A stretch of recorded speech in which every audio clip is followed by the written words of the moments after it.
we're trying right now. It's just got somebody let me know that we're trying very soon. We're gonna have a Rav Levi, the son-in-law of Rav Yeshayahu Nuyvid. Ken. So we have over here on the line Rav Levi, the son-in-law of Rav Yeshayahu Nuyvid, Olav Shalom. We'd like to hear a couple words about your father-in-law, who the guy was. I was just in the middle reading to the listeners of us, to the listeners to the radio right now, who the guy, who Rav, who was, from where he came from, where he was born, more or less, all the... What can you tell us? Tell us a couple words who Rav Yeshayahu Nuyvid Zecher Tzadik Livracha was. He was Rav Nuyvirt, my father-in-law. It's very difficult for me to speak as a son-in-law. On one hand, he treated me as a son, and a son to speak about his father is, on one hand, very difficult.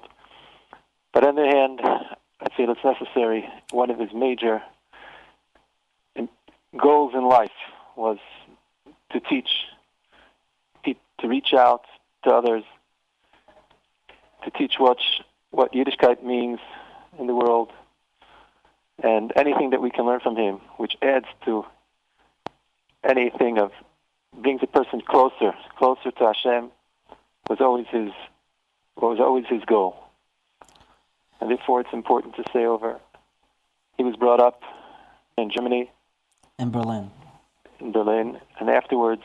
And just to let people know exactly the date of birth, he was born in Yudalad Adar Aleph Taf Reish Pei Zayin. Right, and he afterwards lived through the war in Holland. He had very many nisim which saved him and his family's lives. Every year he always made what's called a Purim, a family Purim, which celebrates the day that one of the major saviors of his life, of the family's life. And the Nazis were gathering all the people from the streets, down the street. He lived in their building was in the middle of a long street, and they went from morning to end. It was a long, long day, and from one end they started from one end and from the other end, going towards the middle. Towards the end of the day, they reached their building, and they were tired after the long day, and they called out, "Is there any Jews living in this building?" They don't know till today who, but someone screamed, "No, there is no one there." And they didn't go inside, and they left them alone. And they stayed inside that building. They lived in the ground floor, but because they didn't want that they should find them, so they moved up to the attic. But they were scared if they would leave the house as it was, people would move in, and then they would hear them upstairs. And therefore, they literally went ahead and bashed down their apartment, broke the windows, and made it unlivable in order that they would be able to live upstairs without being caught, finding them. And that was one of the major saviors of the family. They lived there in hiding for a few years, keeping mitzvahs as much as possible. They blew shofar underneath covers. The Rav's sister looked Gentile, so she was able to go out into the street and talk and to buy food and things, whatever might have been necessary to keep them alive.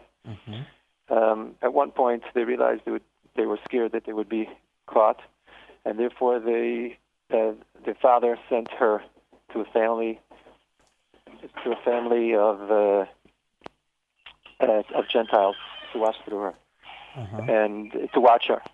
She was there, and after about a week, on Sunday actually, she somehow sent a letter home. "Abba, I can't stay here longer on Shabbos. I have to work more than normal. And how can I stay here?" And the father said, "To be Mechalel Shabbos, that doesn't come into question, come back home, and the same way. Even it was pikuach nefesh. Right. Even though the same way Hashem saved us till now will continue. Mm-hmm. She came home, and the next morning in the newspapers were written that the bomb fell on that house where she had been staying. Wow. That was something that went deep into his heart, the beauty of Shabbos, the importance of Shabbos in a Jew's life. On his way to Eretz Yisrael, after they managed to pull through the war. Of course, they just to give the people, the listeners, a little bit more details and exact dating. On Tafshin Hay, that's when the war was finished in Holland, and it was taking over. It was freed. The Holland was freed from the Nazis, and on spring of Tafshin Vav, that's when they united in a group of to come up to Israel. That's the date, Tafshin Vav. That's what it says over here on spring Tafshin Vav. And on as coming to Israel, they crossed enticed him. There was one point that he had to go onto the boat, and it was they told him they would if he would stay there, it's pikuach nefesh, and therefore he would have to go onto the boat, even though it would be a shayla of chilul Shabbos, and therefore he went down to the boat. It was because it was pikuach nefesh. Afterwards, he realized that it wasn't really true. There was no real reason to have to go to make it then, and it wasn't really pikuach nefesh, but it was just a way in order to entice them to come. One of the ways of trying to get the Jews to stop keeping Shabbos and other mitzvahs. When he realized this, he made a private vow to himself that because of that, he decides he wants to do something special for the honor of Shabbos, to help the honor of Shabbos, not only for him, but for the whole world. And that gave him the depth, the deep power to put all his strength, his time, and energy in putting out the famous book that he has put out, which is called Shmiras Shabbos Kehilchasa. Which is a sefer which you basically could find almost in every single Jewish house today. Every single synagogue that I saw so far has the sefer in there, and every person that learns Shechanoch, Yoredeh, and all those stuff has the sefer next to him, and they know that he has to look into it. I spoke to people who basically telling me how incredible the sefer is. I personally didn't read it that far. I started off today a little bit, but it was the first time that I started off, so I can't tell you that much. But I spoke to people who do learn the sefer, and it's an incredible sefer. And that was his heart's life. This Shmiras Shabbos. Someone just told me that his first edition, which came out, was the relatively thin edition compared to the edition that's sold now today, had many hand notes on it at the side. And someone asked him, maybe do you still need this? This is an old edition. You're much further today. It's much more advanced. And he says, what do you mean, this is my life? This is my life. Wow. And that's where he put himself out. Shabbos, how important it is to the beauty of Shabbos, the malachas. We shouldn't feel that chas v'shalom we are inside a prison, but the beauty of Shabbos, how important it is of Shabbos, how integral it is part of the Shabbos, and therefore he made sure not only it's written in Hebrew, it's also written in English and many other languages, in French, in order to reach out to every person that can always get his hands on it and can make his Shabbos a nicer Shabbos, a better Shabbos, a Shabbos that's closer to Hashem, which will build us more. That was one of the whole major life. He put in all the efforts into it. Energy for life, which brought him as far as where he got. Just like he put himself out for Shabbos, I have no question that now that he was nifter, Shabbos came, Likras Shabbos. We go Likras Shabbos. I'm sure the Shabbos came Likras. 100% positive about that. I also know that when he started off to write the Sefer Shmirat Shabbos Gil Chasoi, that Rav Agon Shlomo Zalman Auerbach was with him, helping him out together to write it, which is, it says a lot. That's such a great guy, such a great rabbi like Shlomo Zalman Auerbach, one they had, and I think there was quite a differences of ages between them, and still they went together to do it just to show you how important it was for him, that he did all the efforts in order to come out. And we still didn't spoke anything regarding the Gmilat Chasadim that he had. We all know that he had a Gemach for borrowing money, people, and Yeshivot would borrow money from him. Can you tell us a little bit about that? Yeah. Actually, if you ask the question, let's go through the Seder like it says in the Mishnah Novis. We have Torah, Avodah, and Chesed. Torah was actually one of the things that we see in his Torah of Shabbos, which actually didn't only apply to Shabbos, also applied to other halachas too. A wide range of Kol Torah, Kol Yerodea, halacha, keeping halacha to the small tips all the way to the end of it. Some people say there are people who are very stringent, or they call it machmir. Yes. And he wasn't machmir. He was makbid. He was makbid on halacha. Means what says in halacha, you do it, but without any swerve away from it. No discounts. As it said, without any question. And that was his life of halacha. That's what he always taught, and that was the way he felt. That's any sugya that we learned was shmaitza dibida hilchasa, which is the highest point of learning. That when it gets to the point of halacha, that's where he went to, and that was his Torah. The next step was the avodah, which is the davening. His davening was the davening. There was no such thing as being late when he was healthy. There was no such thing as being late. Everyone knew, Rav Nויבירט, a time is a time. You have to be there 5 minutes early, otherwise you're almost late. When he said to be on time, he would be there on time. There was no time was time. Some people say time is money, but for him, time was life. And that's the way he lived. In davening, he was always there early. He had a short seder just before davening. In Mishabura, besides the Mishabura that he was learning always again and again, and just repeating it again and again, just it was part of his life too. But in addition, always there on time. Davening is davening to prepare yourself to be roy, to daven, to stand in front of Hashem. He very often said over that his father, if his father told him that if he was late for davening, then he would fast that day. Wow. That was the chinuch that he was brought up in what davening is. And I wouldn't be surprised if he would never say it on himself, but I wouldn't be surprised if he also was like such a way. In his later years, after he had his first Irua Mochi, remember how you say that in English? A stroke, right? After he had his first stroke, which slowed him down, he was also a man of energy. There was no such thing of, he didn't know how to walk. What do I mean he didn't know how to walk? He was always running. Any young person who would like to walk with him, ask him shilas. But he had to run with him. You couldn't walk. He didn't know what it meant to walk. He was just always moving. Wow. But he had the first time he had that first stroke, then that slowed him down completely.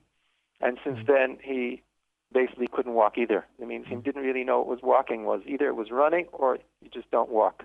His feet didn't work with him anymore. Mimela, that slowed him down completely. And automatically that caused him that he would come late to Shachris sometimes in the morning. And he once asked me, he says, maybe I shouldn't come. People will learn from me that I can't, that you can come. That you come late. For davening. And I told him, no, when people see you, they see how difficult you try to come. And you work to come. Even so, they know how much energy you have to give out in order to be able to come to davening. They learn to put in more energy into it. Davening inside at home. So they learn to put in more energy. That's a more important rule that we can learn from him. Wow. That was his davening. He used to say every day Kaddish in Yeshiva's Kol Torah. He davened there every morning. It was every morning until he opened his yeshivas the few yeshivas that he opened. So then he, after a lot of asking, we asked him if you can come to daven in yeshiva at least once a week, and he agreed. But even then, but he was always there. He always said Kaddish to Rabbanon, the last Kaddish of the davening, with such heart of Al Yisrael v'Rabbanon, the davening for Klal Yisrael, for Rabbanon, for all the Talmidei Chachamim, for everything that they should have, that Klal Yisrael should have. If it's the Parnasa, if it's for learning, Gashmius, Ruchnius, which is actually his whole life. Every single child, every single Talmud, every student that had any kasha with him always felt he's a father to me. He asks, how are you doing? How is your Ruchnius? Are you getting better? Are you in your Avodas Hashem? Are you adding? Are you learning? How are you learning? And how is your Parnasa? We would ask people who are working, as many Talmidim who work for their lives to support the families, but they don't only support the families, they support Torah. And he always showed interest in anybody's lifestyle. How can he be a better person? That was like a father to any student that he had any contact with. And that was part of his Kaddish that he used to say in the morning, which we could feel every single time he said it. And that's the Avodah. And then you asked, as far as the Chesed goes, you had mentioned the Chesed, the third Amud, which keeps the world going, Torah, Avodah, and Chesed. His whole life was a life of also Chesed for others, to give out for others, to help out, think of others, not only do it, but think, what can I help out? What can I do for others? Sometimes he would read while he was eating, he would read the newspaper just to be in. People ask Shaidas, you have to know what's going on in a little bit of the world. All of a sudden he would see a small three-line, not really advertisements or some stating that there's a mikvah in some way out city that is being closed because there's no supporting. He would immediately pick up a telephone and call the Rav of that city and said, "What's going on? How could you stop it? What can we do to keep it going?" It doesn't work like that. And he would see any small thing, he would care about others. What's going to be? So basically, he used the newspaper to see whatever he wanted to see, not what they wanted we should see. When he looked at a newspaper, he basically used it for his purpose to see whatever he wants to see, not what the newspaper is trying to show us. And then the way the chesed was money that he lent out to others. There were many years that was one of the biggest gemachim in Yerushalayim. Now, Baruch Hashem, there are many Balei Chasadim in Yerushalayim. There are other very large gemachim which lend out money. But I always lent out. He had to make sure, but on one hand he lent out. On the other hand, he was very careful who he lent out to, and in order to make sure that people would pay back. Although someone told me yesterday that someone had borrowed money from him, and someone else came to pay up for him. So he asked the person, 1 second, do you know this person that asked you to pay for me? He understood that he was paying from his own money at that time. So he said, yeah. I said, yes. Are you sure that you're going to get your money back? Because if you're not going to get back, I refuse to take your money from you. Because just because he owes the gemach, why do you have to lose out? And therefore, he said, are you sure? So he said, yes, I know that man has the money. He just asked me. He says, I have it but I'm far away, and I know I have to pay on time. And therefore, I asked you, can you pay me in time? And I'll send you the money. Only then did he agree to accept the money. He was very careful, even though as Makbid is careful that he was with the gemach, but it shouldn't be on someone else's loss. In addition, caring for others was unbelievable. Caring for others was unbelievable also in the chesed, worrying that people should have many. There were many widows and orphans who he supported and worried about, not only as far as money goes, but also he would stop in Friday night. There were many people that Friday night after davening, before going home to have the Suda, he would make a round in Beit Vegan, besides making a round to the children, to bench his children and grandchildren, which he kept a very close kesher connection with, to all the grandchildren feel very close to him. He always, since he had problems with his legs and he couldn't do it anymore, but it took him, after we finally managed to ask him, Ara, it's so difficult for you. We'll come to you. Don't make the rounds anymore. But he used to, on his way, he used to stop in by this widow or by another family just to say good Shabbos, and that they would feel, oh, he's close to us. Wow. And that's what, that was his worry about every person. Also, to add on, it's not the kibbut aim that he had for his mother. He had a mother that many, many years lived in Neve Simcha, which is an area in Mattersdorf. It's about a half-hour walk from his house. Before Shabbos, he used to go, travel there. He used to daven there, make kiddush for his mother, and then walk back. Half hour at least. It's an uphill walk. Everyone waiting, the whole family waiting for him to get home, and to make kiddush for the family. And then he would do Shabbos in, Shabbos out every single week, whether it was rain, whether it was snow, whether it was hot. He always did it. That's kibbut aim, and there was no question of stopping him. Every Yom Tov, every Shabbos of the year, without any question. Wow. And that was also the chesed that he did for his mother, which was actually a kibbut aim, but it was part of his doing for others, which was actually his whole life. There were many, many people who felt like their children, many people which some people would look at them as a nebuch, people that went through the war, they lost families, and he would take them in, treat them as their brothers. He would call them my brother. Wow. And very often in German he would say, because there was those type of people that understood German, he would say it to them in Yiddish or German, and he would say, "My teure Bruder." Yeah. And my dear brother.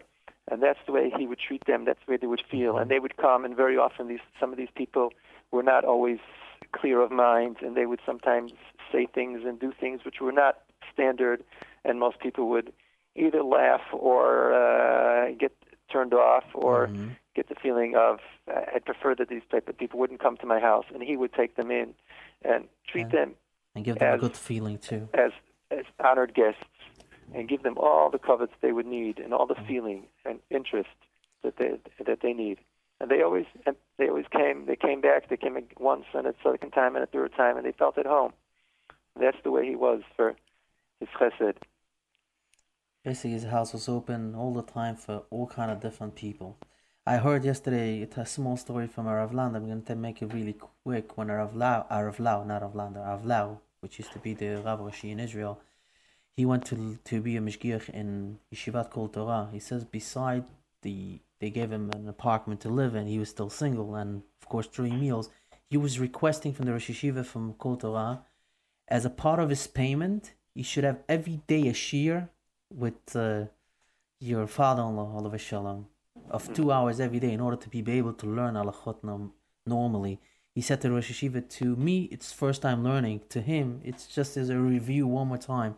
And for me, it's more important. It's very, very important because I come a family of Dayanim, and I want to keep on going the same way. So you requested it as a part of his payment. You should learn with your father-in-law, Olav Shalom. I heard a lot of chilling stories since then. What would you like to tell our listeners? You should take upon themselves something in honor and this from your father-in-law. Another one, I think one major point, besides the pointers that I spent out, Shabbos, I would say one thing of Shabbos, something he was very, very careful with, to light candles on time. I think that's one of the most precious things that any person that could be makabel on himself. Light candles on time. There's always a certain special lachatz that we have before Shabbos. Things get very, very pressured.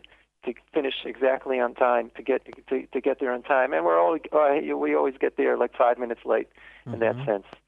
I think one major Kabbalah that we can take upon ourselves is to light candles on time, which is one of his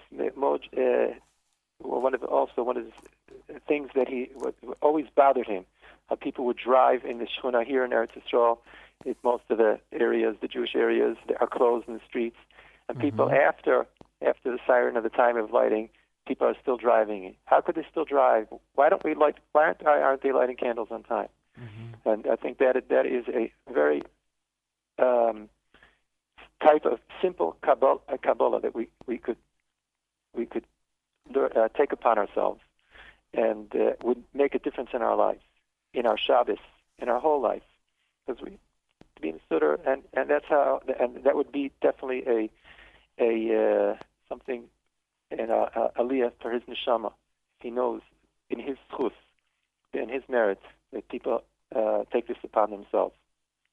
Another point, I think, which is a major, if you want to sum up, you could actually sum up, I think, one major point to which adds in everything is to give himself out for the whole world. That is one of the things that's brought down, that a Jew is supposed to be kadoshim to you. We are kadosh. And the Rabbi Shimon Shkop, in his Sefer Shari Yosher, at the beginning, he explains that at length, but he explains that the most important part of kadoshim to you is that a person gives over his life for Klal Yisrael. That was his whole being, giving over his life for Klal Yisrael and everything that he did. And I think that's another major point that anybody can do. How can I give myself over in any small way to help out Klal Yisrael? Some people have it in the teaching. Some people have it in the way to support Torah. Some people have it in a way to help others. How can we help Klal Yisrael? Every person. What can we do to help Klal Yisrael? What? Everybody should think what he could do in order to help Klal Yisrael. Right. And every person in his position, where he lives, with his friends, how can I help out, do something for Klal Yisrael, which I think is that was his actual being, which adds, which is kolel, everything that actually we said, that which was brings out his whole life story actually. Of course, we really appreciate for taking your time and talking to us, Rav Levi, and of course we're sending our condolences for the family and the Talmidim, everybody, and of course Chutot again Aleinu B'Kol Yisrael. Amen. Amen. Thank you so much. Okay, brother.